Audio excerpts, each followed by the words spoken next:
Good afternoon, ladies and gentlemen. Welcome. My name's GBay99. I hope you guys are all having a wonderful day. Today, we are doing something that we have not done in a very long time. Today, we're going to be doing a bit of a Q&A. Yesterday, we hit 300,000 subscribers on the YouTube channel, even though you guys all tried to unsubscribe right as we were getting closer and closer to hitting 300,000. We were like 5 or 6 away when I uploaded our 300K video, and then like 30 minutes after that was uploaded, we were like 100 away, but we hit it. We hit 300,000, and I had a big long celebratory stream along with a celebratory Ask Me Anything over on our new subreddit, where I answered a bunch of your guys' questions, and you guys asked some really good questions. I love the whole Q&A format. It's something that's really interesting. I think it's a cool way that you guys can ask me stuff, and I can give you guys some answers, give you guys like some discussion that you guys are interested in through your questions.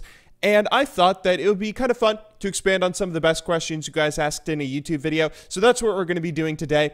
I would like to ask you guys, I don't normally ask for this, but I would like to ask if you would please leave a comment or a like or something to let me know if you like this kind of video by the end of it, if you like what you see today, and we could possibly make this a regular thing, like once a week or once every other week, once a month, or whenever we hit a big milestone, do a Q&A with you guys and make it into a video. I think it's kind of fun, and you guys, I don't know, if you guys like that idea, then feel free to give me some feedback. But anyway, let's go ahead and get into the questions. First question is asked by Vetano. It's actually like a two-parter. He asked, what is your biggest strength as a content creator, as well as what is your biggest weakness? That is a really good question that I don't think anyone's ever asked me before. My biggest strength as a content creator, I would say, is probably how motivated I am. I might be really awful at managing my time and managing what it is I'm chasing after.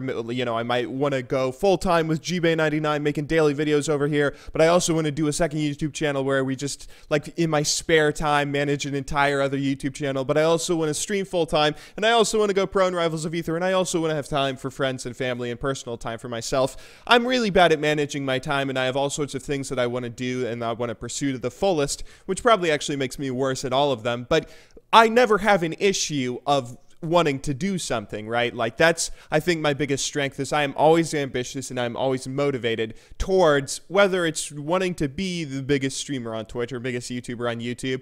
You know, even if that sounds like a ridiculous goal that I'll never achieve, I really want to strive for that, and I always feel motivated to do so in whatever it is that I'm currently doing. My biggest weakness is probably the fact that I am so uncertain about my ability to entertain you guys, whether it's making you laugh or making you interested in something or generating meaningful discussion or doing whatever. I think my ability to do so is not something that I fully believe in being able to myself. Like, you know, when you watch a Spazzy vlog or like a vlog of, I don't know, PewDiePie or Sky or whatever person, and they're talking about their past and they're talking about going through high school, and they're like, oh yeah, I always knew I wanted to be an entertainer. When I was going through high school, I was the class clown. I always loved making everyone laugh. I always was just naturally funny, and I knew I was going to be a comedian and be a great entertainer. That's not something that ever was really true for me. I was not the class clown. I was like the most average, boring high school student that was just like sort of a jack of all trades, master of none, and was kind of friends with everyone, but wasn't like a class clown or some sort of teenage rebel punk skater kid, or I didn't really have an identity like that, so I don't really feel that confident moving forward in my ability to be an entertainer or anything along those lines, and I think that's definitely affected my YouTube channel, but it's something I'm trying to work on. Monkey Armada Lol asked a question that sort of goes off of that last point. He said, I watch all your videos regardless of your title and content. You're one of the few YouTubers that I watch all the time. My question is, why do you doubt yourself so much? You're way more entertaining than a lot of the other YouTubers out there.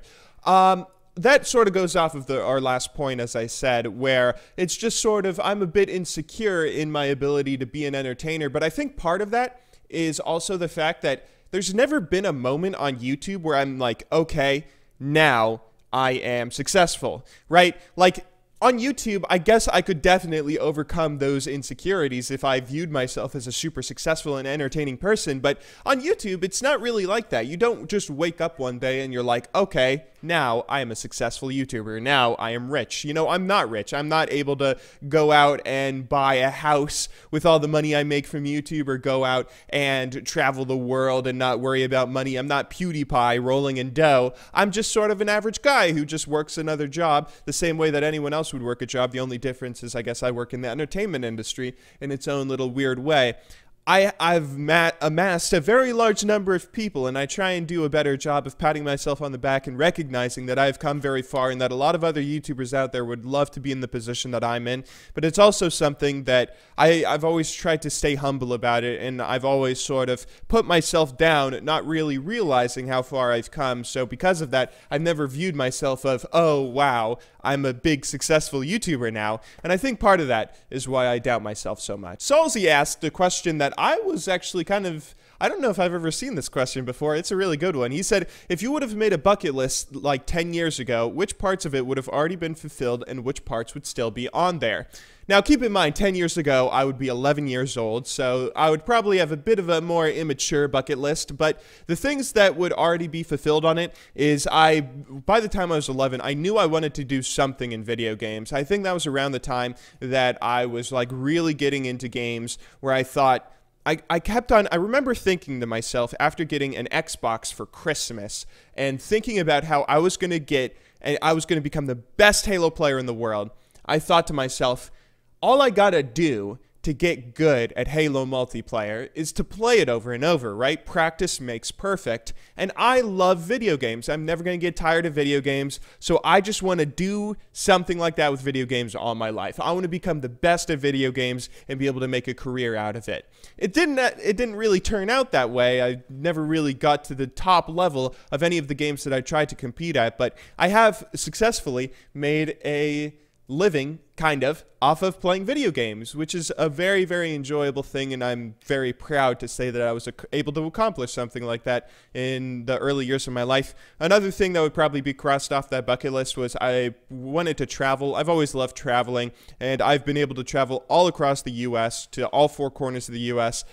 I still have a lot to see of this incredibly huge and beautiful country, but I've gotten to travel a lot more than most people have. Things that have not been crossed off that bucket list yet, though, I still want to travel abroad more often, specifically to Asia. I've never been to Japan or South Korea or Southeast Asia or anywhere in that area of the world.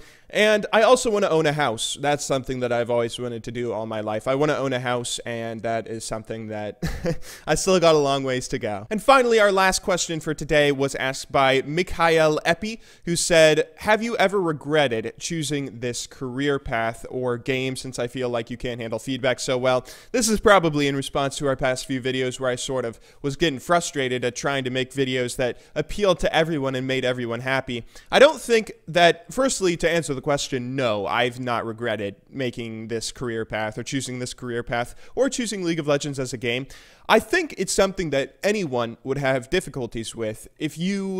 Anyone that's in my position if you really are trying to make everyone happy, it's a really frustrating thing putting so much effort into it and then still seeing so many people unhappy with the work that you produce. It's something that's actually taught me a lot about life, though, honestly. Being a YouTuber, dealing with I don't want to say dealing with you guys because that sounds like you're a burden to me, but interacting with such a huge audience that all want different things and learning to work with you guys and helping, entertaining you guys, and in return, you guys keep on watching my videos. Like, I've always viewed this YouTube thing as a joint venture with you guys. This has always been our YouTube channel. When I go to a con or something and YouTubers tell me, G-Bay, you shouldn't worry so much about your YouTube channel. You should just do what you want, and you can say, you know, hopefully you'll get an audience around that. Just make sure that you're happy. I've never really thought of it that way. People always say, it's your YouTube channel, do what you want. I've always tried to make it more of a joint venture with you guys. It's our YouTube channel. I wouldn't be where I am without all of you guys. Each and every one of you contributes to the 300,000 subscribers we currently have, and that's something that's really important to me, that I always respect you guys in that way.